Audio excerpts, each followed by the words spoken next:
Hello, everyone. I want to start with this piece that appeared today on the BBC website. So, what is this all about? Does anyone remember the Battle of Mariupol that lasted a very long time?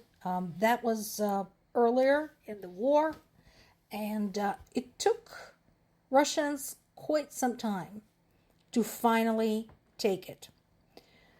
At that time, based on the satellite images, 90% of all the buildings in Mariupol have been destroyed. There have been documentaries about it, there have been articles, pieces written, eyewitness interviews, etc. Well, since then, Russians have been claiming that they are rebuilding Mariupol. However, those who are still there and who managed to get out of there are saying, do not believe them. This is a lie. And once again, it's another example and another reason why people of Ukraine are resisting as hard as they are to any surrender of territory to the Russians. Because once again, here we have a formerly beautiful city, a city of industry, a resort by the sea that has been basically demolished, turned into a scorched, crippled, crumbling desert. And people are justifiably concerned that if their region, their city, their village is surrendered to Russians, this is going to happen to them as well. And they're absolutely right to be concerned.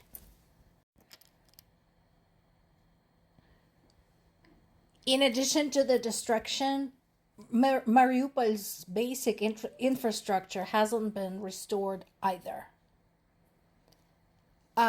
So basically, they're just using whatever they can, using that territory for advertising. This is all just publicity. Another Russian lie is about the advances of the Russian army in Ukraine's south, southeast, and eastern directions. This continues to be a point of contention. Russians keep saying that they have entered the Dniepropetrovsk region, and then when we look at the location of their troops, at the intelligence, and so on and so forth, it turns out to be that no, that is not true.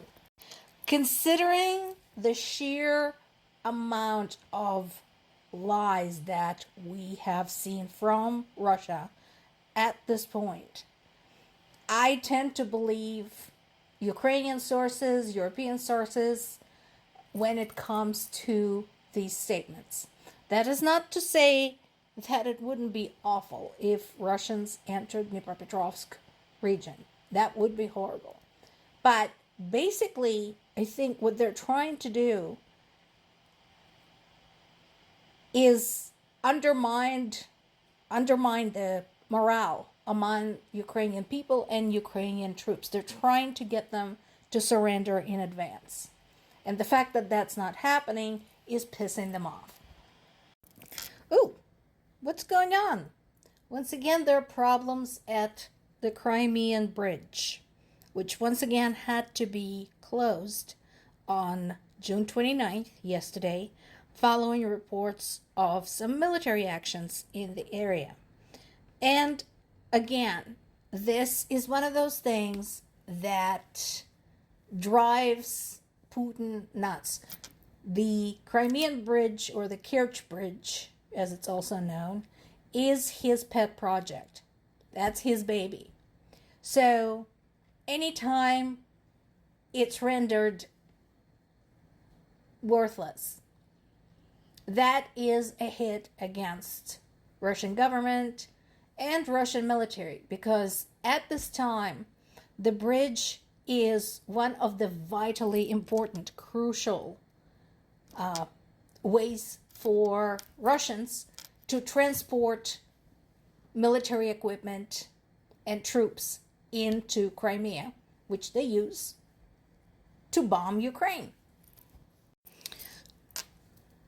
We talked multiple times in these reports that Russia's getting away with invading its neighbor continues to have consequences outside of Ukraine. Here is another example. Azerbaijan detained alleged Russian spies, even as its relationship with Russia continues to worsen. So Azerbaijan is a former Soviet republic. Like other Soviet republics, it became its own country when the Soviet Union fell apart in 1991. And like other former Soviet republics, it's been struggling to shake off Russian influence.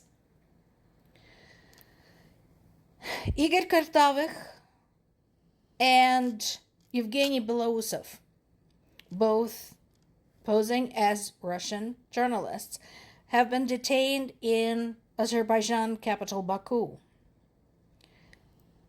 Now, naturally, Russia is saying that accusing them of spying is absurd, but, they should talk, considering how many people Russia had snatched up on accusations of spying, including foreign journalists. These two men are high-ranking journalists. One is a head of an editorial office, another one is the editor-in-chief.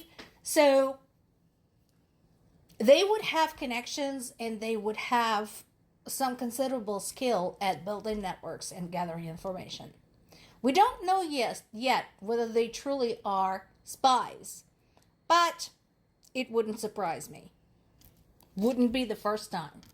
And then there's this. I am so tired of Lavrov. He has been Russia's foreign minister for a very long time, and he's a huge Putin apologist. He is all for let's invade everybody and everybody else can just sit down and shut up. So what is it now?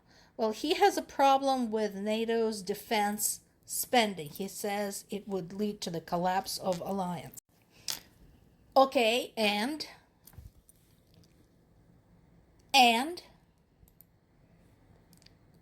once again, we are looking at a reversal of cause and consequence. We talked about this before. If you want to look at history of NATO, especially if you believe Russia's statements that NATO is just crowding it and violating its rights and making it so scared. So, if you look at the timeline, every NATO expansion after, especially the dissolution of the Soviet Union, was after another act of aggression by Russia. So there would be a break. Russia would feel emboldened. They would go and do some kind of bullshit, interfere with somebody's elections, try to hack off a piece of somebody's land, and so on and so forth. And countries in the region would be like, you know what, not taking that risk, why don't I join NATO? The latest ones included Finland, who is very much uncomfortably close to Russia, geographically speaking. So this is just part of the same narrative. Russia basically wants to be able to get away with whatever and does not want to be curbed, which is unacceptable to the rest of the world. As well it should be. More to come.